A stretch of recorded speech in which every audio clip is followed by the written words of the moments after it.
కూడా ఎంత విచిత్రమైన ప్రాణం.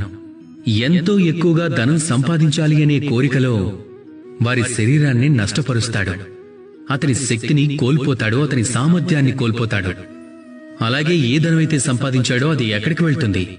ఆ శక్తిని, ఆ సామర్థ్యాన్ని తిరిగి పొందడానికి ఖర్చయిపోతుంది. మరికొంతమంది వారి జీవితాన్ని ఎలా జీవిస్తారు అంటే వారికి అసలు అంతమే లేనట్టుగా. కాని అంతం అందరికీ ఉంటుంది. ఎప్పుడైతే ఈ అంతం దగ్గర పడుతుందో మనిషికి అర్థమవుతుంది అతను జీవితంలో జీవించనే లేదు అని. దానికి గల కారణం ఏమిటి? కోరిక. కోరిక అత్యాశని పుట్టిస్తుంది. అత్యాశ మీ యొక్క వినాశనాన్ని కోరుకుంటుంది. అందుకని ఈరోజు మీ దగ్గర ఏదైతే ఉందో ఎలా అయినా ఉండనివ్వండి, దానితో జీవితాన్ని జీవించండి. పూర్తి మనసుతో జీవితాన్ని జీవించండి. మీ దగ్గర ఎంత డబ్బుందో, ఎంత శక్తి ఉందో, ఎంత విలువుందో అది అందరికీ పంచటం నేర్చుకోండి.